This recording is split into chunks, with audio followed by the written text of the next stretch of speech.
All right, allow me to apologize for a bit of a delay in getting started, but it's all well that ends well. The Ravens are moving on. This is the Project Game Day post-game show. It is brought to you by helpmygamblingproblem.org and 1-800-GAMBLER. No cost treatment now available for anyone wanting help with a gambling problem. Ravens win 28-14. Game they raced out to a 21-0 lead. Got a little hairy for a bit, obviously, in the second half before ultimately pulling away. We'll go in order.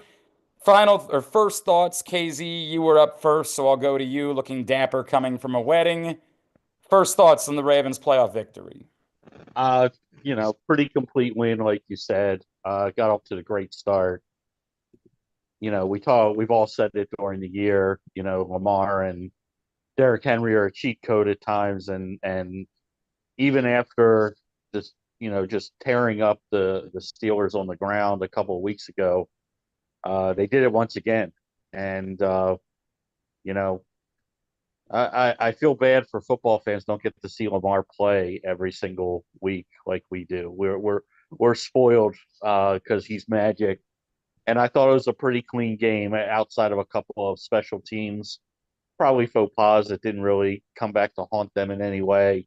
I don't know what the final penalty count was, but at one point I thought it was 3 for 15 late into the fourth quarter. So, uh, go Denver.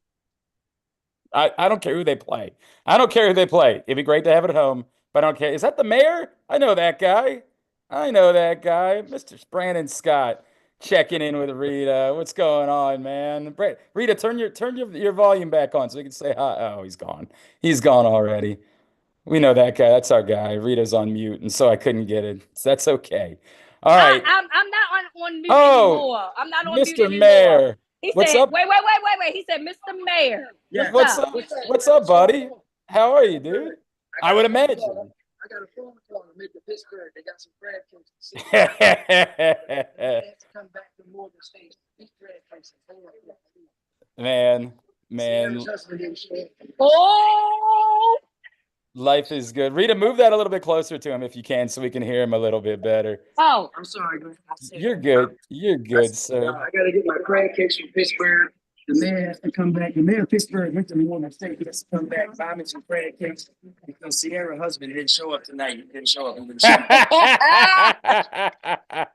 Going all in, going for the jugular. Life is good. Life is good. I can't complain. Let's go. Hey, 25 man. carries. That's what I want to see. I want to see you in New Orleans in a few weeks, is what I want to see. Yes, but I can tell you that I won't be in New Orleans when we're there because the baby's due right around that time. Oh, that's poor planning. That is poor planning, sir. All credit, but that is really poor planning, my friend. So I'll be leading the party here. I'll be leading All the right. party here. All right. We can live with that, man. Good Hey, to see you. great to see you, brother. Appreciate you. That's Mayor Brandon Scott, longtime friend of ours. That's fun. I love that. All right, let me go to Andrew because he was up next. Andrew Stecca, your first thoughts after a Ravens playoff win. It was an ass kicking. I mean, I don't know what else you can say. They came right out and they were assured in what they were going to do, and they did it. And credit to them. I mean, they doubled up the Steelers in time of possession. They obviously just ran the ball. There's a little bit of you guys may laugh at me, but I'm sitting here thinking about this and like there's a little bit of symmetry with what happened the last time they were in a playoff game here. Like they came out and I think they maybe wanted to prove a little bit of a point. And if that was the case, they sure as hell did it to me. This team feels right now like it can win in so many different ways because of the quarterback, and that makes them, I think, one of the more dangerous teams going forward. Yeah, there's no doubt about it. All right, Femi Ayanbadejo, our Super Bowl 35 champion. Your first thoughts after a Ravens playoff win?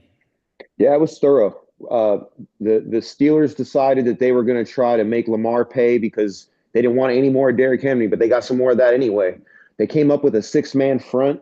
They took away the handoff early and made Lamar keep the zone read. They didn't like that very much. That started working. Then they went back to eye back downhill running. They couldn't stop that. Then they had nine men in the box. That didn't work. And then Lamar was just dissecting them when he wanted to throw. He was 16 for 21, 176 yards, 133 passer rating, 496 yards. Or wait, 468 yards of offense, or what was the total? Do you know that number? I'll pull it up back up once. Yeah, it was over 450. 464. 464. Okay, yeah. Oh, my They mama had dropped. two. Please, They had. but she's going They had. to. That's right. Rita, hit your Rita. mute again, please. I love you. Oh. We'll come to you in 1 second. You're good. You're good. They had I think they had 299 yards rushing, and they decided to take a knee. You know what I mean? So I would have loved to see them score one more touchdown and take that knee. But you know what? They have class. They have class, and I respect that. Other than a couple of miscommunications on the back end that kind of unexpectedly emerged. It was a real solid game across on both sides of the ball.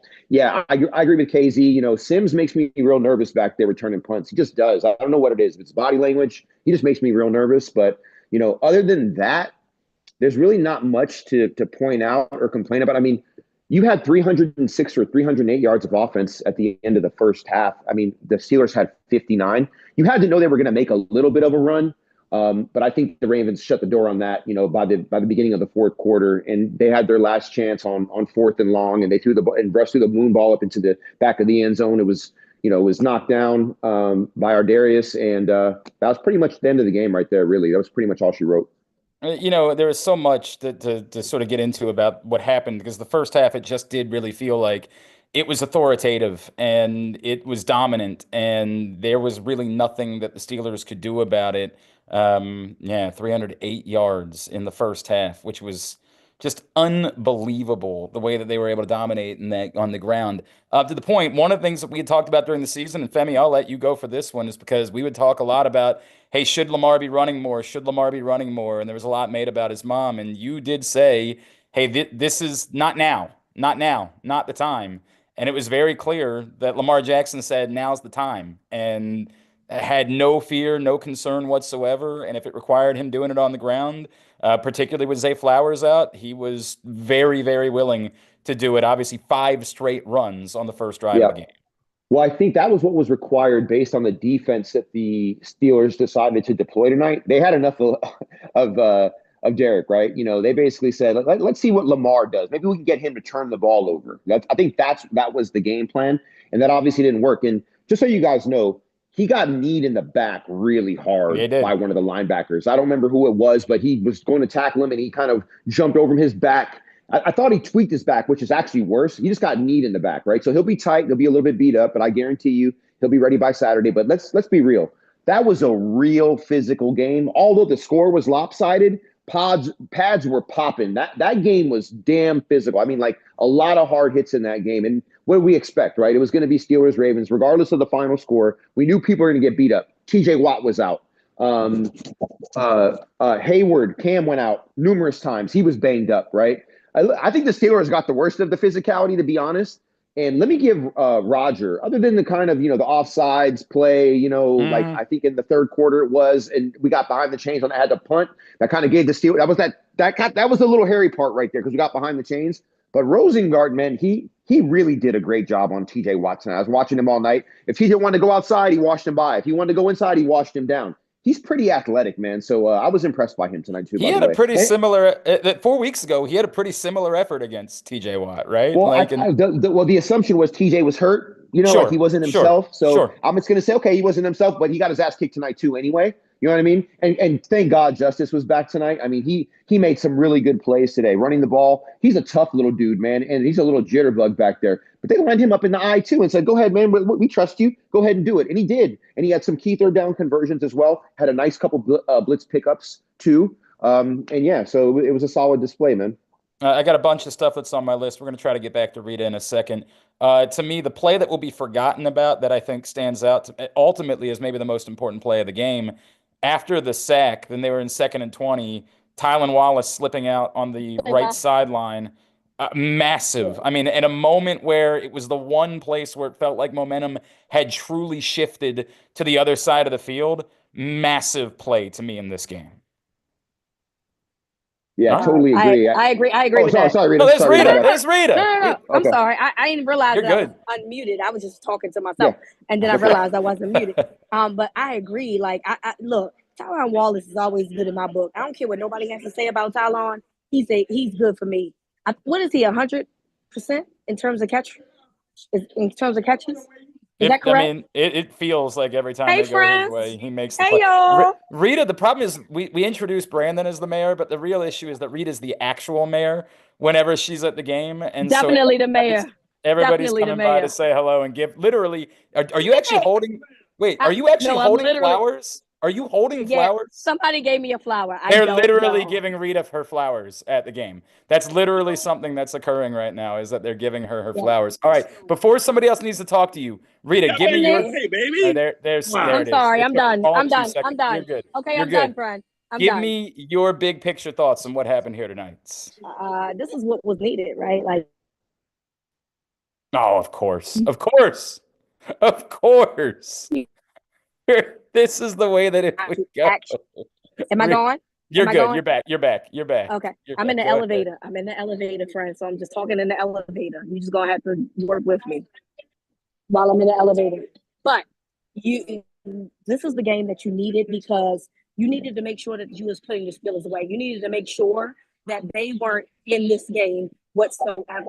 And that's what the Ravens did tonight. And that was something that they needed to do. And I don't like large spreads, but I don't like large spreads. But at the end of the day, I felt good about it, in the sense of, like, the Steelers, even though they're a divisional rival. And at first, my impression was, I hate divisional games, because I do think that when you know your opponent well, it changes everything. But also, I had to realize the Steelers are inferior to the Ravens. And I had to stop having an inferior complex just because you're worried about somebody knowing who you are. They can know who you are all day. If they can't stop you, it doesn't matter.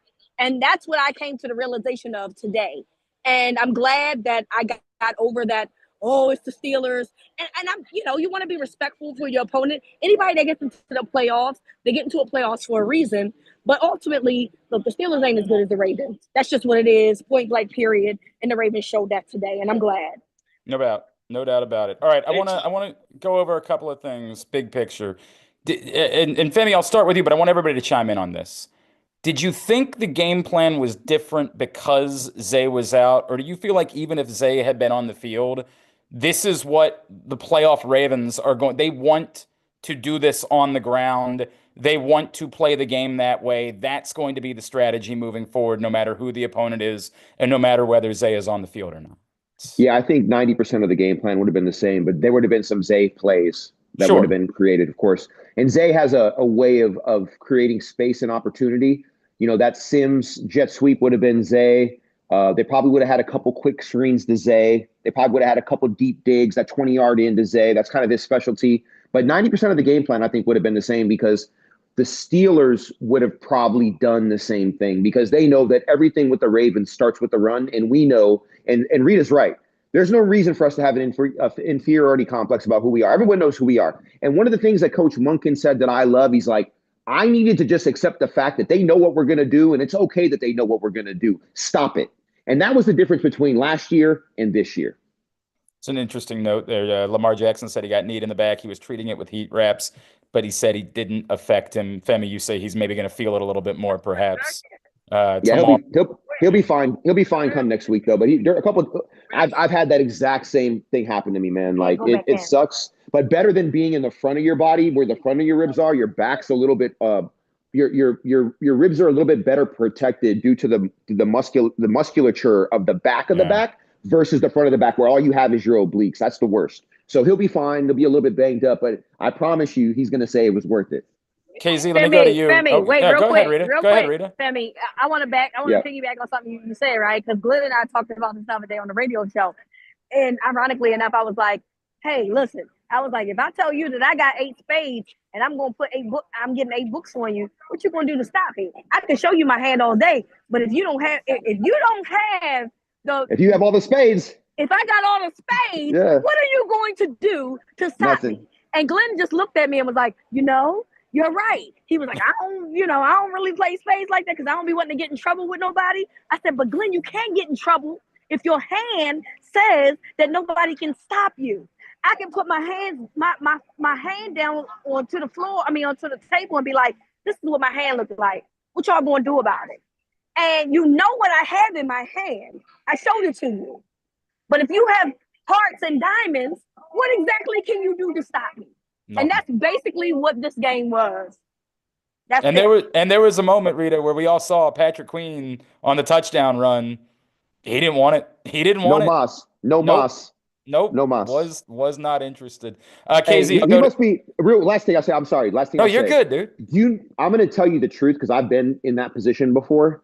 I left the Ravens because they didn't want to sign me to a longer term deal, and I signed with the Dolphins, and it really gutted me, like personally. You know what I mean? I believe deep down, Patrick Queen is gutted. He wants to be a Raven so bad. That's who he is. And I know deep down it must really hurt him. And I got empathy and I feel bad for him. I don't care about all the posturing. And he got his money. That's the most important thing. His family's taken care of for life. He really is. But as a football player, the guys that you come up with, the guys that you win with, the guys that you bleed with, that really help you become who you are, to not be able to play with them and celebrate this with them, that's got to gut it, man. It really does. I'm glad you brought that up. And to be clear, I have no animosity towards Patrick Queen beyond the fact that he's a Steeler now, right? Like, Patrick Queen was a hell of a football player. He was a good dude. I've got nothing but good things to say about every interaction that I had with Patrick Queen. Rita and I had him on a few times, had him out to do a show. Like, love the guy, but he's a Steeler now. Like, so it's just what it is. Like, I'm gonna take some joy in Patrick Queen losing because he plays for the Pittsburgh Steelers. That's the end of it. KZ, your thoughts on the game plan tonight? Love the game plan. I mean, you got Lamar and Derrick Henry. Stop us. There shouldn't be anything more to that. And then you sprinkle in the play action, and people are wide open. It's a cheat code. It shouldn't be anything but. I don't care who they play. You look at who they could play the rest of the way. If it's Buffalo, if it's Denver, if it's KC, it's the same game plan. None of those teams should be able to stop it. Run it down their throat. Hey, if they stop it 2 times in a row, make them prove that they can stop it a 3rd time in a row. Because they can't. They haven't been. Nobody's been able to stop them all year. I mean, not really, not legitimately, no question about it. And obviously, we know now that it'll either be Houston or it would be Denver. It would be Buffalo. Sorry, Houston or Buffalo. If Denver were to somehow win, then it would be Houston. Presuming Buffalo wins, they'll be in Buffalo. We also know now that game will be on Sunday because they did confirm that Kansas City is playing on Saturday. Also, I feel like we won't say enough about the first touchdown pass to Rashad Bateman. Like when you talk about windows, there's like a centimeter for that to fit into on that throw. And it looks from the one angle like Bateman is wide open, but he wasn't there when Lamar made that throw. That wasn't like the touchdown pass against the Browns where Bateman's just standing by himself. He's not in that spot. Lamar put it into the literal centimeter that you could put it into for that to be a touchdown. We probably won't say enough about that throw. That was a 1-of-1 type of throw. Real quick. Sorry, Andrew. So I saw that at the wedding. Oh, yeah. So for anybody that doesn't know, KZ had to go to a wedding tonight. It was a very uncomfortable evening for him. It was a whole thing. A whole thing. But so we're watching, and I'm like, there was a guy that's like, oh, I don't know about Lamar, blah, blah, blah, blah, blah. I was like, look, I said, if you don't know, you don't know. And after the touchdown on the replay, I was like, watch this. Yeah. Like what else do you want? Yeah. Like, how does a dude? I know. I'm sorry. How are there fucking people on the planet that still say that? Who is this guy? Is he a Ravens fan? Is he a Ravens fan? Who is he? I don't know. There are lots of people there. Oh my God, I don't bro. know. but I again, I don't understand it either. But it's like we're having the conversation. It's like, well, he hasn't done it in the playoffs. I'm like, whatever. I said, that's fine. I said, and then I showed him that. I was like, do you understand that he just put that touchdown pass in a millimeter spot for a guy to a spot where his guy was going? He wasn't there. Yep. It's where he was going. It's such an incredible pass. Fantastic point. Sorry, KZ. I didn't mean to cuss, man. I apologize. I love that Femi is legitimately angry about a human that he I has no idea am. who he is, doesn't I know who am. he is, is never going I to don't see want him to in be his his friend. I can't do life. business with him because I can't trust him if he doesn't think Lamar is a good quarterback at this He point. Come on, is man. legitimately pissed. Hey, Baltimore welcomes the excitement of the Food Line CIAA men's and women's basketball tournament at the CFG Bank Arena from February 25th to March 1st. Get your tickets now at Ticketmaster.com. Andrew, you turn your mic on. Go ahead on the play calling, the game plan, the whole thing. Well, I actually just wanted to piggyback off of what KZ said about Lamar and him being, just like the privilege to watch him kind of thing. I was like 6 or 7 years old when the Ravens came to town. It was like prime time for me. So I've been at this thing from the start of this organization. And like this organization since the mid 90s has had some really, really stellar players that you like would pay admission to watch. But this guy is on a completely different level. He's like they say generational. They throw you can throw out all the words. Like he's one of one. And the way that he has, when you talk about the game plan, you can do the Lamar Derrick Henry thing all day long until someone stops it. But there's so many B and C and D plans that they can go to because of this guy. It's just that's I think the part about him that blows my mind. They can play with so many different toys and it's just a joy to watch. You couldn't say it enough. Couldn't say it enough. All right, this is a question from Dave, and it's a fair question. Dave says, we're going to complain about the 2 touchdown drives in the second half. Is it possible that that simply happened because the Ravens were a bit less aggressive on those drives, didn't bring as much pressure because they were up by 3 scores? Femi, I'll start with you. Well, that's not why they happened, though. I mean, we saw why they happened. Kyle Hamilton's communicating with Brandon Stevens. Brandon did something that Kyle told him maybe miss on it. There was a Yeah, miscommunication on the back that was end. It had clear. nothing to Yeah. do with aggression. So Yeah, that's the because you first saw one. you saw Kyle like look at him and be like, Yeah. "Hey, What what's do you going like? What do on?" you? Yeah. Like, what are you doing, man? Like, and I don't know who messed that up, but one of them did, right? And on the other one, it I'm not gonna lie, it looked like another kind of communication issue. And then just make the tackle at least, though. Like just make the Right. tackle and make Right. them There's earn it. Like there's don't two let them dudes spin right out of it. there. Yeah. Yeah. So I don't think it was an aggression thing. And to be honest, they gave up 14 points. I mean, come on. Like how they got the 14, yes, we don't want it to be through breakdowns. But it wasn't like they got outplayed or they were beaten. You know what I mean? It was more like, okay, that gives them something to work on, honestly. The thing that makes me uncomfortable is when you whip a team's ass and you literally are like, well, we literally just whipped their ass. Like, what are we going to talk about this week? The opponent, but you got to self-coach too. Like you got to have something to work on. And I think one of the things that makes this team so dangerous is that they've been grinding and pushing to improve. They've been grinding on offense to figure out how to use Lamar and use Derek. They have a young offensive lineman they had to groom. This team is so much more battle tested than the team that played the Chiefs in Kansas City in September. This team is ready. I always say the 2023 team is the most talented team that the Ravens have ever had. Well, this 2024 team, man, it may be one of the more battle tested teams that we've ever had, just through all the acrimony, the death of a coach, the death of a former player that was beloved by the city. The different things that happened through having a new coordinator and losing a bunch of coaches. And, then you lose your number one receiver. Like they just constantly get stuff thrown at them. And they say, you know what? Keep throwing us more. We can handle this. We're going to wrap our arms around each other. The city's going to wrap their arms around us and we can take it. We don't lose sight of where we come from and who's affected us and who's influenced who we are. We have a long lens and a short lens. But you know what? We'll take all comers. We take all of them. We'll figure out the rest later. I freaking love the attitude. I love that. And it's all coming to a head right now. This team is mentally, emotionally, physically ready, in my opinion. Chris asks why they keep throwing Brandon Stevens out there, because that's who they have. I mean, Yeah. that's the reality. Like look, we're all feeling the same thing. Like we all see it. We're all nervous as hell every time we see Brandon Stevens, but that's who they have. Like they can't just, you can't go create new cornerbacks in the middle of the week. I mean, he played pretty well, though, other than like 2 plays. Yeah, that's fair. You know what I mean? That's fair, right? Right. So, And I think that the way that we all kind of feel is it's like 50-50 with Brandon Stevens at this point.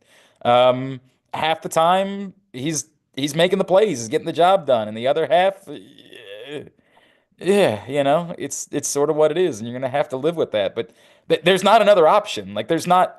They gonna throw TJ Tampa out there or Rook. I mean, they don't have other options. This is who they've got. Make your trip to the game easy by saving the Easy Pass way for tolls. Go to driveeasymd.com. That's driveeasymd.com. Jay, thank you. Yes, and from the Giving the Flowers, I've probably said this 5 times down the stretch this season.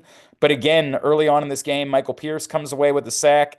This dude continues to make plays, man. And I don't know that the D line was getting as much pressure throughout the game as we've seen in some weeks.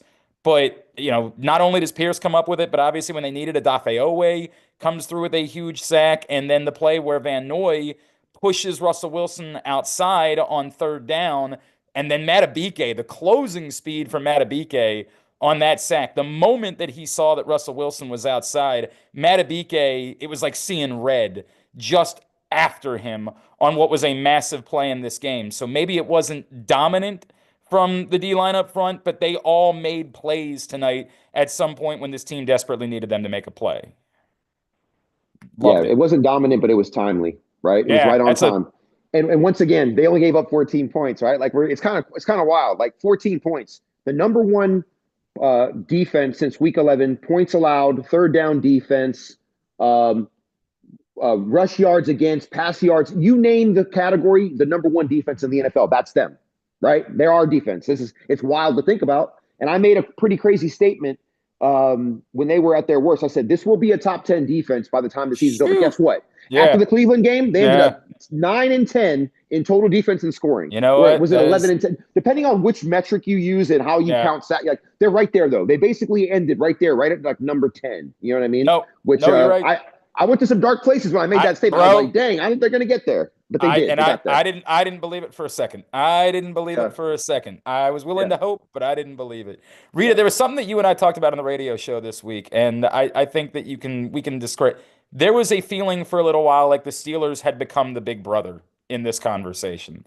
And while this doesn't matter nearly as much as winning a Super Bowl is what matters. It's ironic because you and I were talking last night about like the 2 Ohio State people. They're going to be mad if they win a national championship but lost to Michigan. Like, get the entire F out of here. You won a championship. I don't care. But I do think there's something to be said about the Ravens reclaiming their role as big brother in this rivalry.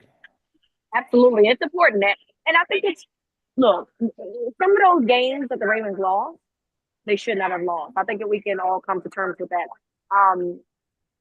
Last year, you had 3 drop touchdown passes. This year, you just really were just supposed to be better. So I really don't understand, how they ended up being the big brother out of this, because at the end of the day, the Steelers were never the better team. Sometimes do they get out coached? Sure. I mean, sometimes it happens. But there's too much talent on this team for them to lose to a team like the Steelers, who, in my opinion, is very limited. So, although I was very nervous going into this game because with divisional games, you just never know, I was confident. I felt like that they were in a position where they were much better. They were much better. I'm going to ask this across the panel because I think I know the answer. If I give you the same question I gave you a week ago about how confident you are, even if it's Buffalo next Sunday and the Ravens are on the road, I feel like we're all going to say about the same things, that we are pretty confident about their ability to go on the road and beat the Bills. Andrew, I'll start with you on this one. Yeah, I'm definitely confident in it. Now, am I rooting for Denver tomorrow? Yeah, I'd rather see Denver knock the Bills out because Josh Allen is that much of a threat, and like anything can happen in a game like that. But I'm definitely confident that the Ravens can go up to Buffalo and beat them just based on the way that they're playing.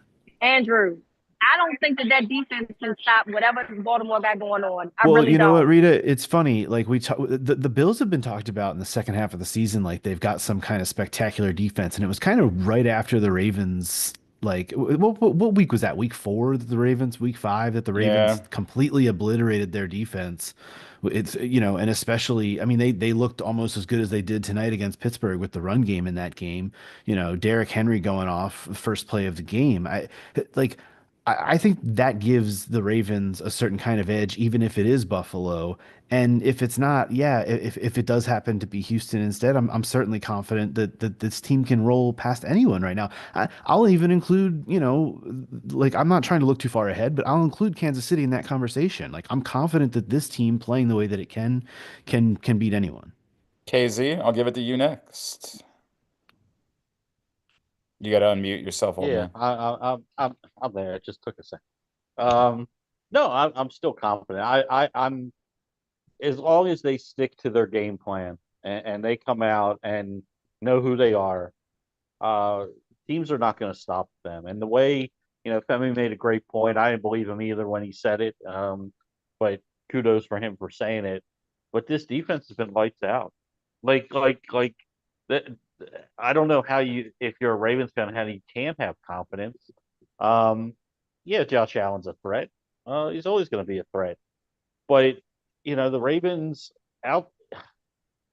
This was the thing with this team. They've beaten up every playoff team. Like they're just for 2 years now. They've beaten up every good team in the NFL. And this game, quite honestly, for a lot of things that Reeta said, divisional game, it's the Steelers. These are always physical games, things like that. This was the one that made me the most nervous. Thought they'd win the game. I didn't know about the cover, but they almost played a perfect game. Like Femi said, they gave up 14 points. I don't see this team like giving up a bunch of points right now. Like they're just, and if you're going to have to, this was a down game for the offense. Not that the offense was bad, but 28 points for what we've seen over the last 4 or 5 weeks. Like, are the Ravens giving up 28 points to anybody the rest of the way? I don't know. Only if they make a mistake. Only if they give it to them. There you know go. what I mean? There you go. I mean, yeah, Yeah. turnovers and things like that, right, can always Yeah. happen. But if they Muff play punts. clean games, Yeah, that's a great point, they right? if they play clean games like they did tonight, But you know I what, don't know.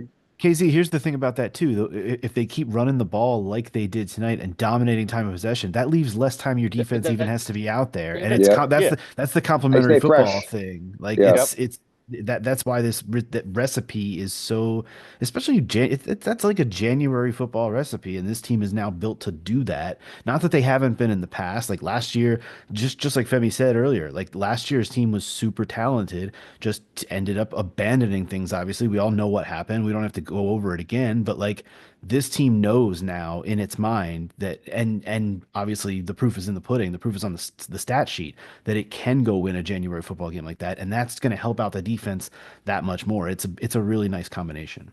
Femi, I But assume I don't even. Yeah, go yeah, ahead. no, go ahead. Ask your Well, I question. was gonna say, I assume I don't even have to ask you about your confidence if it's in Buffalo Yeah, next I time. mean, I don't give a damn who, where, what, when, brother. I'm the purplest drinking, purplest bleeding, Yeah. purplest wearing, ravenous raven you've ever met, bro. You know how I do. But I'm also I give the critique when I need to. You see me get like Hmm. upset about things, and I keep it real about it. But the thing that is real interesting to me is that we've beaten everybody, right? The only team that we haven't beaten that's in the playoffs right now in regard to the AFC is Kansas City. Like that game, the trauma that we as a city and that team had to kind of accept. They had to take their medicine from that. That's why they are who they are right now. That's why they went and got Derrick Henry. Sometimes that trauma forces you to make tough decisions and look yourself in the mirror and say, you know what? We didn't make the right decisions and we're a little off in this personnel area, or we need to make a different decision this go round. That loss in here against Kansas City is why we are who we are right now. And are we more talented than the team last year? Probably not. But are we better? Shit, we actually might be better. Talent is unrealized like success, because it's only talent. Once it's talent until it becomes success. And to be successful, you've got to go win, right? If this team can go do what that team didn't, then it's all worth it. And this is the better team. I don't want to get too far out front of my skis. We're just talking philosophically, like what's down Yep. the road. The next game's going to be a tough one, especially if it's in Buffalo. But the way that I view the whole landscape, I really do think that we are the bullies on the block. I really do think that. Like as a full, complete sphere of organizational player talent, surviving, going through the muck and the craziness. No one's taken the road that we've taken. The only team that comes close is Detroit, and they're on the other side of the bracket. They're the only other team, in my opinion, that has gone through what we've gone through. Yeah, maybe some people say Philly has. I don't think so. If you look at the teams and who these other teams have played, no, we have the highest strength of win percentage. We have the number one strength of schedule, and we have the most wins against teams in the playoffs in the whole NFL. So you can't tell me that that's not the most battle-tested team in the league when you look at what we've done and what we've had to go through to get there. We have played the best defenses and we've played the best teams, and we have really, I'm going to take it down a notch. We've done well. Sure. I remember we can't say too many good things, obviously. We got to remember that, Femi. Can't say too many good things. Exactly. Hey, real quick, PressBox's annual Best of issue is available now. On the cover, we celebrate our Mo Gabba Sports Person of the Year honoree, some guy named Lamar Jackson. Inside, a collection of the top people, performances, and moments of the year in local sports. You can find the Best of issue all throughout the region, including 60 Royal Farm stores. You can also read it all right now at PressBoxOnline.com/best-of. I'm going to say something because I agree with everyone's sentiments that last year probably was the more talented team. But what is the difference but this year's team has Derrick Henry, right? Like, and there's a weight that comes with that. And I'm not trying to say that it overshadows that maybe like the secondary was deeper a year ago and that like there were certainly things about last year's team that you would say would make them the more talented team. But holy S, dude, like he's just a different species than anyone else that we've ever seen do this. And in a way, I feel like some of the faith and the bullishness that I have about their ability to go on the road and play in places like Buffalo and Kansas City is related to, we all know how good I have faith in the Ravens every time Lamar Jackson plays because Lamar Jackson's the best football player that I've seen in my lifetime. But now combining that, and Griffin can explain whatever RG3 was trying to say about a Pokemon or whatever that was, because it's not my world. But like combining it now with the presence of Dragon Lamar Ball Z, Glenn. Sorry, Dragon Ball Z. I'm so sorry. That's okay. obvious. Obviously, that's what that was. But like, Yeah. the presence of that with Derrick Henry to me almost like equals, if not outweighs, the idea that last year's team might have, on the whole, been more talented. And maybe I'm crazy. Maybe I am. I don't know. It feels that way to me. It feels that this is something different because of Derrick Henry. It is. Sorry, we haven't seen anything like that. The league hasn't seen anything like that ever. No, to the point, Derrick Henry's been doing this. He's never had even but he's never had Lamar handing him the ball with that threat. That the highest level quarterback play he had was Ryan Tannehill, right? Correct. Like that's the highest level of quarterback play. And no disrespect to Ryan Tannehill, who was a competent NFL quarterback for some time in his career. But this is insane. Like we really haven't ever seen anything that's similar to this. And to me, that in a way outweighs whether or not they were more talented a year ago. All right, let me get a couple more things in before we wrap this up. From Joe. Joe says, does it matter to you guys? Oh, your confidence, does that change if Zay Flowers is out again next week? No. We just saw what they did without Zay Flowers. That's changed for me. No, it doesn't change. And I think there's a crazy statistic that, and not to say that it's not because Zay is not valuable. I think the Ravens, when Zay had like less than 30 yards receiving, I think the Ravens were 7-0. They were. Crazy. I saw the same number you did, dude. I saw this. Hang on. So it doesn't mean he's not important. It actually just means that he's a guy just like the other guys that sacrifice their statistics for the greater good of the team. You know what I mean? And I think this goes back. This ties back to your question, Glenn, about would the game plan be different? This is why the game plan wouldn't be different, because the game plan is the game plan, right? The game plan runs through Lamar Jackson and Derrick Henry. And there's going to be a different guy featured in every game. And Zay was featured. Bates been featured. Isaiah's been featured. Mark Andrews has been featured. they've all had their opportunities to get featured because it's the supporting cast. They know who the stars are, right? The two stars are very clear, and so what if Zay? I hope we have Zay because the dude is a game breaker. No, but of if we course. don't, we go and do what we do. By the way, the numbers were the Ravens are 6-0 when Flowers has under 35 yards this season, and they scored 28 or more points in all of those games. Yep. And again, I appreciate what you're saying. It doesn't take anything away from the importance of Zay Flowers. They are a No. better football team with Zay absolutely. Flowers on the field, but it's not, and it's why none of us were all that worked up. Like, oh, well, now they can't win. It's not reliant on Zay Flowers. It's a hell of a boost, but it's not reliant on Zay Flowers to be this effective offensively. Make your trip to the game easy by saving the Easy Pass way for tolls. Go to driveeasymd.com. That's driveeasymd.com. I'm trying to think if there's anything else that we didn't cover that I wanted to get in from this because, again, it was just so thorough. There's really nothing to like. Life is good tonight. And it's going to be an exciting week, man. It's going to be an extraordinarily exciting week. And it genuinely feels like this team is moving. Yeah, go ahead. Real quick, and I don't know if you guys may agree with this. I kind of like playing at the back end of the playoffs because I kind of want to see what everyone does and then look forward to my dessert, which is our team playing.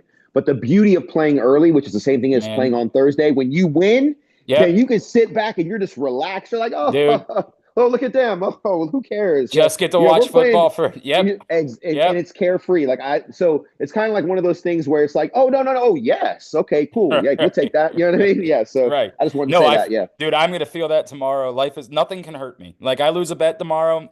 Who cares? Hey, I'll be cheering for the Commanders. I'll be cheering for Denver because I want a home game, basically. I don't care who we play. It's about I want that home game. You know what I mean? And John Harbaugh said the same thing, too. It'd be crazy to not want a home game. Of course you want a home game. Of course you want that. But as we just said, it's not life or death to me. If it works out, awesome. If it doesn't, you're on the road in Buffalo trying to beat. And obviously it'll set up for a wild week of storylines in relation to what looks like now Lamar Jackson getting a third MVP over Josh Allen based on the way that the All-Pro voting went. Oh, this one, this is good. The captain thing. Tom brought this up. So I don't know, did you guys see during the game, Lamar Jackson and Mark Andrews are wearing captain's patches, which is something that we hadn't seen. First time ever. They put out a whole press release about it. Yeah, so was Derrick Henry. Yeah. I don't know. What did you make of that? What did you think of that? The Ravens have never done that, right? Yeah. Never. Yeah. I think it's awesome. I think it's an honor. You know what I mean? When I played in Arizona, I got voted team captain, player representative by my teammates. Like it's an honor to have that. Your teammates choose that. You know what I mean? And it was cool that we never did it before, but now that we have, I don't know who's wearing those patches on defense. I think is it 3 guys on each side of the ball? Is that correct? You guys know? I actually had no idea. I didn't even know that there was a whole press. I only saw Lamar and Mark Andrews. So yeah, I didn't even see Derrick Henry. Yeah, Derrick Henry had it on too. Yeah. I'll try to dig in to find out who the ones would be on defense. Or was it just that they voted the 3 of the whole team? Is that possible? Because we all know they send captains out at the start of the game, offense, defense, special teams. But is it possible that the team just voted on 3 guys and those are the 3 guys they picked and they all happen to be offensive players? Well, I mean, usually you would pick guys on both sides of the ball.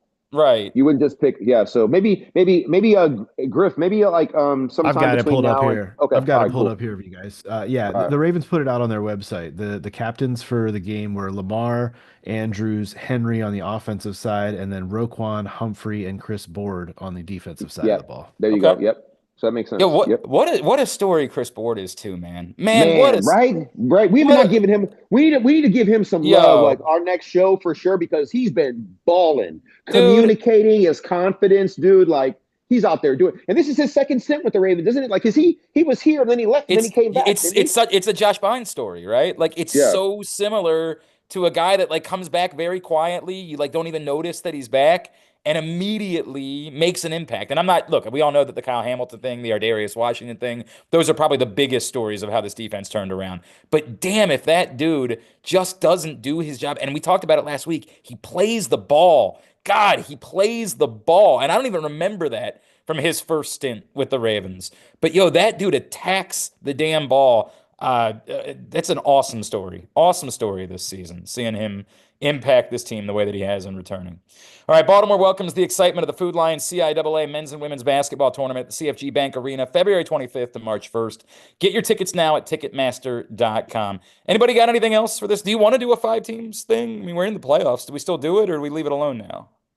I mean, I'd rather not personally, but you guys can if you want. What we can say is definitively the Ravens are not in. We all know that much. They're not in. What if there They're is not a in my. top They're five? not. They're not. They're not in my top 5. No. But there's 10 teams or 12 teams left now, so the Ravens, I would say, are 12th, correct? Of those teams. They're not even on the list. They're not in the top 12 of the 12 teams that are left in the playoffs. I respect your dedication to they're the this. most dangerous team in the NFL, but they're not on my list. They're not on the list. They're not on the list. You know what? Because the last time they were on my list, they lost. That's the last That's time a I fact. put them So on. Femi just said, never again. Never again. They're never on the list. And things have gone well since then. They've They're on gone the list, very, very well since then. All right, y'all. This was fun. We'll do it again next week on Sunday. Don't know time yet, but we'll do it on Sunday after the divisional round game, wherever, whenever that is. Appreciate y'all. Appreciate Reeta and the mayor for hopping on for a minute. That was fun. Femi, KZ, Steck, Griffin, love you guys. Today's show has been made possible by 1-800-GAMBLER. No cost treatment now available for anyone wanting help with a gambling problem. We will see you next